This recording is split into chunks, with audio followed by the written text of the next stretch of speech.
அரசியல் வெங்காயத்தின் அன்பு வணக்கம். சரியாக ஒரு 7 நாளைக்கு முன்னாடி உச்ச நீதிமன்றத்திலேருந்து ஒரு தீர்ப்பு வந்துச்சு இடஒதுக்கீடு பற்றி. அதுவும் இந்து மதத்திலேருந்து கிறிஸ்தவ மதத்துக்கு மாறினா இடஒதுக்கீடு உண்டா இல்லையா அப்படிங்கிறத பற்றின ஒரு தீர்ப்பு. மிகவும் முக்கியமான தீர்ப்பு, பரபரப்பான தீர்ப்பு. ஆனால் சமூக வலைதளங்களில் பெருசாக விவாதிக்கப்படலை இந்த தீர்ப்பு குறித்து அப்படின்னு நான் கருதுகிறேன். ரொம்ப முக்கியமாக விவாதிக்கப்பட வேண்டிய விஷயங்கள் இதெல்லாம். விவரமாக பேசலாம் வாங்க. ஜாதிய மனநோய்க்கு எதிராக நாம் களம் காணுவது இன்றியமையாதது என்று நீங்கள் கருதினால், தங்களுக்கு வாய்ப்பு இருந்தால் நமது அரசியல் வெங்காயம் சேனல் வளர்ச்சிக்கு நீங்களும் பங்களிக்கலாம். புதுச்சேரி சம்பந்தப்பட்ட வழக்கு இது. புதுச்சேரியிலிருந்து செல்வராணி அப்படிங்கிற ஒரு பெண் தன்னோட வேலை வாய்ப்புக்காக சாதி சான்றிதழ் கேட்டு அப்ளை பண்ணுறாங்க. அது தாலுகா ஆஃபீஸ், தாசில்தார், இந்த மாதிரி உள்ளூர் அரசு அலுவலகங்களில் மறுக்கப்படுது. மேல்முறையீடு செய்கிறாங்க, மறுக்கப்படுது. உயர்நீதிமன்றத்துக்கு போகிறாங்க, மறுபடியும் அது விசாரணைக்கு உட்படுது. அங்கேயும் அவங்களுக்கு அந்த சாதி சான்றிதழ் தர முடியாது அப்படின்னு மறுக்கப்படுது. அதுக்காக உச்ச நீதிமன்றத்துக்கு மேல்முறையீடுக்கு போறாங்க.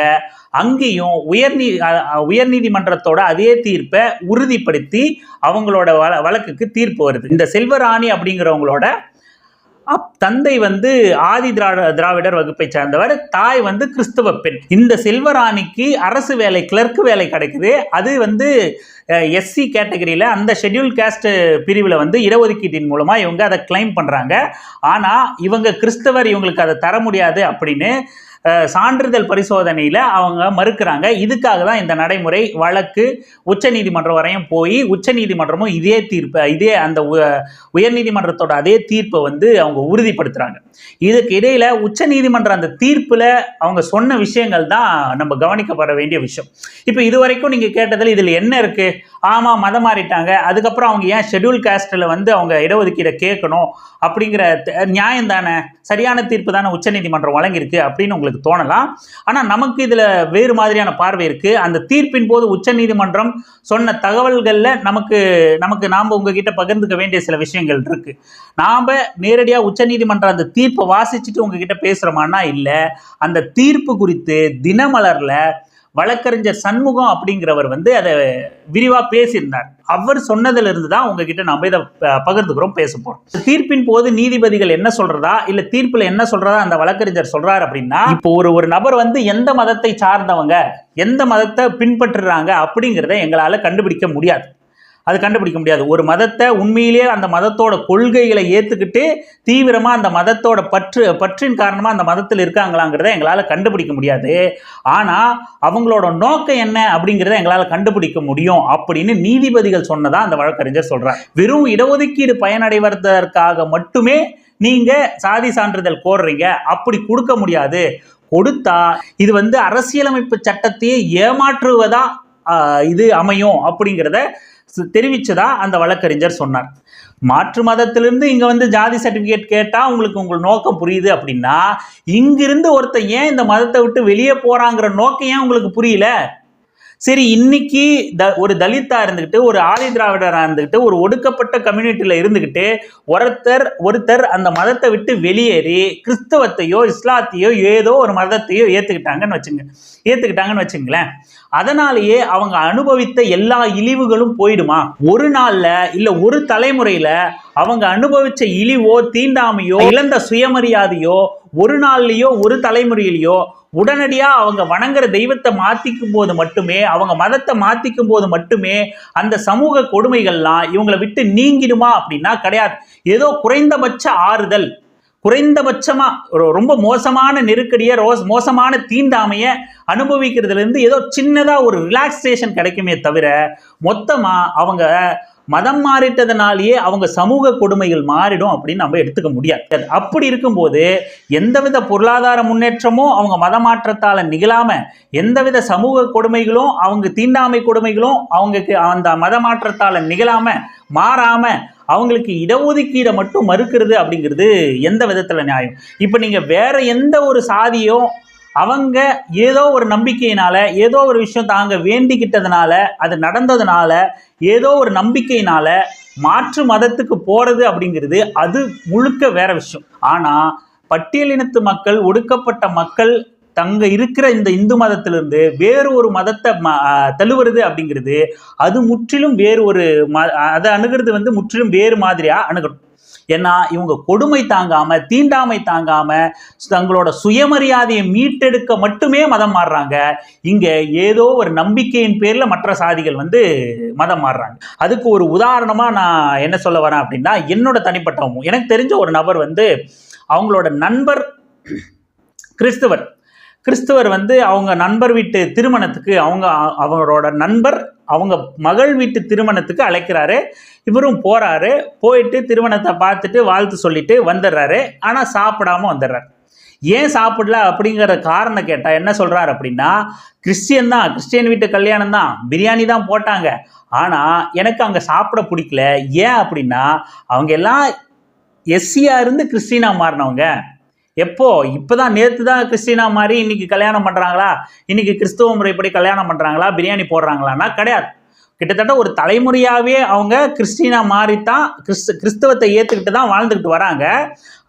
அவர் வீட்டுக்கு திருமணத்துக்கு அழைக்கிறாரு. அங்கே போய் சாப்பிடாம வந்த நபர் தான் சொல்கிறாரு, அவங்க எஸ்சி, இப்போ ஏதோ கிறிஸ்தவன் மாறிட்டாக்கா அங்கே போய் எனக்கு சாப்பிட ஒன்றும் பிடிக்கல அப்படின்னு.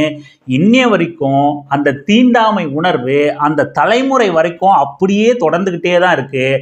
இதனால தான் சொல்கிறோம், வெறும் ஒரு நாள்லையோ ஒரு மாசத்திலேயோ இல்லை ஒரு தலைமுறையே இருந்தா கூட அவங்க மதம் மாறினதுனால மட்டுமே அவங்க சுயமரியாதை மீட்டெடுக்கப்படுறதில்ல. அவங்க மதம் மாறினதுனால மட்டுமே பொது சமூகத்தோட பார்வை அவங்க மீது மாறி போயிடுறதில்ல. அவங்க மதம் மாறினதுனால மட்டுமே அந்த தீண்டாமை அப்படிங்கிறது அவங்கள விட்டு விலகி போயிடுறதே இல்லை அப்படிங்கிறத தான் நாம இங்க பதிவு பண்ணணும்னு நினைக்கிறோம். நீங்க என்ன சாமியை உண்மையா கும்பிட்றீங்கிறது எங்களால கண்டுபிடிக்க முடியல, ஆனா இங்க சர்டிபிகேட் கேட்கிற நோக்கத்தை எங்களால் கண்டுபிடிக்க முடியுதுன்னு நீதிபதி சொன்னதா வழக்கறிஞர் சொன்னார் இல்லையா, அந்த அந்த அந்த கேள்விக்கு தான், அந்த ஒரு வாக்கியத்துக்கு தான் நாம கேட்கிறோம். அவங்க சர்டிபிகேட் கேட்கிற நோக்கத்தை புரிஞ்சுக்க முடிஞ்ச இந்த சிஸ்டமால அவங்க ஏன் இந்த மதத்திலிருந்து வெளியே போனாங்க, அது போனதுனால என்ன பலன், இல்ல பலன் கிடைச்சதா இல்லையா, அந்த வெளியேற்றத்தோட நோக்கத்தை ஏன் இந்த சிஸ்டமால புரிஞ்சுக்க முடியல, இல்ல புரிஞ்சுக்க முடிஞ்சும் அதை புரிஞ்சுக்காத மாதிரியே காட்டிக்கிட்டு இருக்கீங்களா, அப்படியே தான் இருக்கணும் அப்படின்னு விரும்புறீங்களா அப்படிங்கிறது தான் நம்மளோட கேள்வி. இப்போ அந்த வழக்கறிஞர் ஒரு 3 விஷயத்த சொன்னார் அப்படின்னு நான் சொன்னேன் இல்லையா, 3 விஷயத்த சொன்னார், அது ரொம்ப முக்கியமானது அப்படின்ட்டு.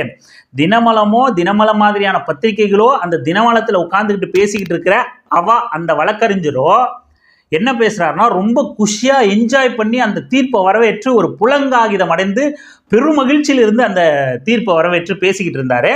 அதுல கூடவே அந்த மகிழ்ச்சியோட என்ன சொல்றாரு அப்படின்னா, இப்போ இந்த மாநிலங்கள் அரசு என்ன செய்யணும் அப்படின்னா, ஒரு 3 விஷயத்த கட்டாயம் செய்யணும். அதுல முதல் விஷயம், இந்த தீர்ப்பு குறித்து எல்லா கல்வி நிறுவனங்கள்ல மாணவர்கள் கிட்ட எல்லார்கிட்டையும் கொண்டு போய் சேர்க்கணும் அப்படின்னு முதல் விஷயத்த சொல்றாரு. 2வது விஷயம் என்ன அப்படின்னா, அரசு அலுவலகங்கள்ல அதாவது மக்கள் வராங்க பார்த்தியா, பொது பயன்பாட்டுக்கு இருக்குது பார்த்தீங்களா அரசு அலுவலகங்கள், இப்போ தாலுகா ஆஃபீஸ், கிராம நிர்வாக அலுவலகம், இந்த மாதிரி பொதுமக்கள் போகிற அரசு அலுவலகங்களில் கலெக்டர் ஆஃபீஸே இருந்தால் கூட எல்லா இடத்துலையும் பேனர் அடிச்சோ போஸ்டர் அடிச்சோ அறிவிப்பு பலகையோ வச்சு இந்த தீர்ப்பு குறித்து மக்கள் எல்லார்கிட்டையும் பரப்பணும், மக்கள் எல்லாருக்கும் விழிப்புணர்வு போய் சேரணும் அப்படின்னு அந்த வழக்கறிஞர் சொல்றார். 3வது விஷயம் என்ன சொல்றாருன்னா, இந்த தீர்ப்பை அடிப்படையாக வச்சுக்கிட்டு இந்த அரசு அலுவலகங்கள், ஏற்கனவே அரசு அலுவலகங்களில் பணிபுரிஞ்சுக்கிட்டு இருக்கிற எல்லார்கிட்டையும் விசாரணை நடத்தி இந்த மாதிரி சான்றிதழை சரி பார்த்து, யாராவது இதன் அடிப்படையில் இந்த மாதிரி சர்டிஃபிகேட் வாங்கிட்டு வந்தாங்களா, ஒரு அப்பா ஒரு அம்மா மாற்று சாதியினராக இருக்காங்க,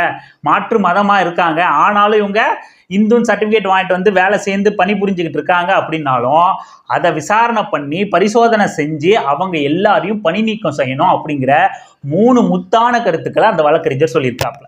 இப்போ இதுல என்னப்பா உனக்கு பிரச்சனை அப்படின்னா, அந்த வழக்கறிஞரோட நோக்கம், அவர் உட்கார்ந்து பேசின அந்த இடத்தோட தினமலத்தோட நோக்கம் என்ன அப்படின்னா, நீ என்ன பண்ற, இதை எடுத்துட்டு போய் மாணவர்கள்கிட்ட கொண்டு போய் சேர்த்த அப்படின்னா, பரப்புரை செஞ்ச அப்படின்னா, நீ இப்படியெல்லாம் செஞ்சா இவ்வளோ பிரச்சனை உனக்கு பின்னாடி இருக்கு அப்படின்னு அவங்ககிட்ட பரப்புரை பண்ண அப்படின்னா அவன் மதம் மாற பயப்படுவான். குறிப்பா அவன் காதல் திருமணம் செய்ய அஞ்சுவான். அவனுக்கு நீ காதலை தவிர்க்க முடியாது, ஆணவ படுகொலை, நாடக காதல்னு தற்குறிப்பைய தத்திமாடு சொல்ற மாதிரி சொன்னா அவன் வேணும்னே பண்ணாலும் பண்ணுவான். அவனை சிஸ்டமேட்டிக்கா உனக்கு பிரச்சனை பின்னாடி அப்படின்னு சொன்னா உனக்கு அரசுல இருந்து எந்த சலுகையும் கிடைக்காது, அரசு வேலை வாய்ப்பு கிடைக்காது, கிடைச்சாலும் உன்னை பறிச்சிருவாங்க அப்படின்னு பயமுறுத்துனா அவன் மனசுல மைண்ட்ல ஃபிக்ஸ் பண்ணிடுவான், அந்த மாதிரி நம்ம பண்ணக்கூடாது அப்படின்னு உளவியல் தாக்குதல் செய்ய தினமலத்தில் உட்கார்ந்துக்கிட்டு வழக்கறிஞர்னு தன்னை அறிவிச்சுக்கிட்ட நபர் சொல்றாரு இதை மாணவர்கள்கிட்ட கொண்டு போய் சேர்க்கணும். ரெண்டாவது விஷயம், நீ மாணவர்கள்கிட்ட சேர்த்துட்டியா, காதலிக்கிற பிள்ளைகள் கிட்ட சேர்த்துட்டியா, மாணவன் தானே அடுத்த தலைமுறை கிட்ட போய் சேர்த்துட்டியா, அவங்கிட்ட சேர்த்தா மட்டும் பார்த்தாது, அதையும் மீறி எனக்கு அரசு வேலை வேணான்னெல்லாம் சிலர் துள்ளிக்கிட்டு எங்களுக்கு சமத்துவம் தான் முக்கியம், காதல் தான் முக்கியம், காதல் புனிதமாதன லவ் பண்ணி போடுவான். அதனால என்ன பண்ற, அரசு அலுவலகங்கள், தாலுகா ஆஃபீஸ், கலெக்டர் ஆஃபீஸ்னு பொதுமக்கள் வந்து போற எல்லா இடத்துலையும் பேனர் வை, இந்த சட்டத்தை விலக்கி பரப்புரை பண்ணு. பரப்புரை பண்ணாதான் அங்க வர வயதானவர்கள் அப்பா அம்மா அந்த சட்டத்தை பத்தி தெரிஞ்சுக்கிட்டு காதலிச்சா கூட ரொம்ப கடுமையா பேசியாவது காதலை பிரிச்சு விட்டுருவாங்க, இல்ல மேம்போக்கா மென்மையா பேசியாவது காதலை பிரிச்சு விட்டு காதல் திருமணமே நடக்கக்கூடாது, குறிப்பா மாற்று சாதி மாற்று மத காதல் திருமணம் நடக்கவே கூடாது அப்படிங்கிற நோக்கத்தை ரெண்டாவது பாயிண்ட்ல வெளியிடுறாரு. மூணாவது பாயிண்டோட விளக்கம் என்ன அப்படின்னா, அவரோட ஜாதி வெறி மதவெறியோட உச்சத்தை தான் நான் பார்க்குறேன், நாம புரிஞ்சுக்கிறோம்.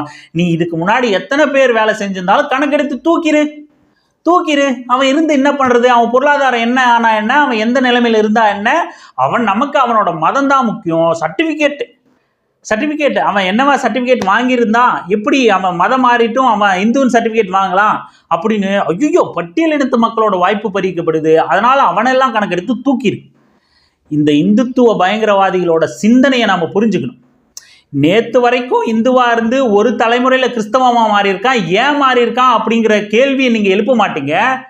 நேத்து வரைக்கும் இங்க இருக்கிற எல்லாரும் யாரு, வெளிநாட்டுல இருந்தா, அமெரிக்கால இருந்தா கிறிஸ்தவன் இங்க வந்துடுறான், வேற மற்ற நாடுகள்ல இருந்தா கிறிஸ்தவன் இங்க வந்துடுறான், இல்ல இஸ்லாமுக்கு அரபு கண்ட்ரில இருந்து இஸ்லாமியர்கள் இங்க வந்துடுறாங்களா, எல்லாம் இங்க இருக்கிற இந்த மத கொடுமை தாங்க முடியாம, இந்த பார்ப்பனியத்தோட கொடுமை தாங்க முடியாம மதம் மாறினவன் தான் அவன்லாம்.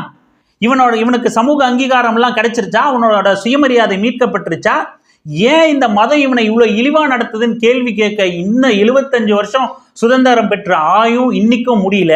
ஆனா மதம் மாறினவங்களோட நோக்கம் எங்களுக்கு புரியுது, அதனால நாங்க சர்டிபிகேட் தரமாட்டோம்னு மட்டும் சொல்ல முடியுது. அப்படி சர்டிபிகேட் கேட்ட பெண்ணை ஏதோ மிகப்பெரிய கொள்ளைக்காரி திருட வந்திருக்கா அப்படிங்கிற மாதிரி ஏதோ ஒரு சமூக இழிவான பார்வையை இந்த ஊடகங்கள் எல்லாம் அந்த பெண் மீது செலுத்த முயற்சி பண்ணுது. இது ஒரு பொது புத்தி. இந்த தீர்ப்பை வச்சு மொத்த சமூகத்தையும் அச்சுறுத்த இந்த இந்துத்துவ கும்பல்கள்லாம் பயன்படுத்திக்கிட்டு இருக்கு இந்த தீர்ப்பை.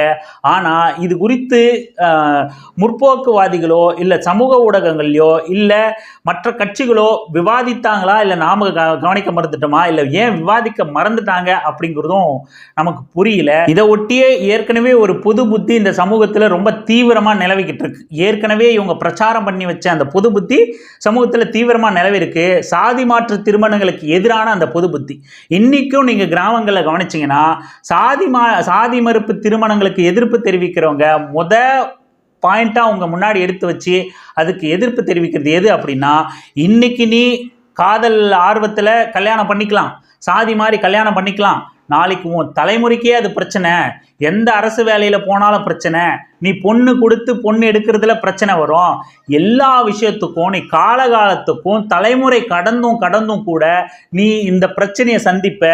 அதனால இன்னைக்கு ஆர்வப்பட்டு சாதி மறுப்பு திருமணம் கலப்பு திருமணங்கள் செய்திராத அப்படின்ற ஒரு அச்சத்தை ஒரு அச்சுறுத்தலை தொடர்ந்து இந்த சமூகம் காதலிக்கிற இளைஞர்கள்கிட்ட புகுத்திக்கிட்டே இருக்கும், காதலிக்கிற இளம் பெண்கள் கிட்ட புகுத்திக்கிட்டே இருக்கும்.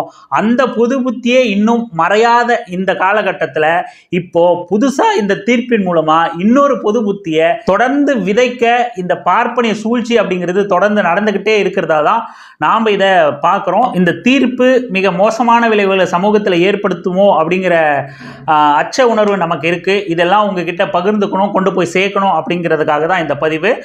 தொடர்ந்து பேசலாம், தொடர்ந்து இணைந்திருங்கள் அரசியல் வெங்காயம் சேனலுடன். நன்றி, வணக்கம்.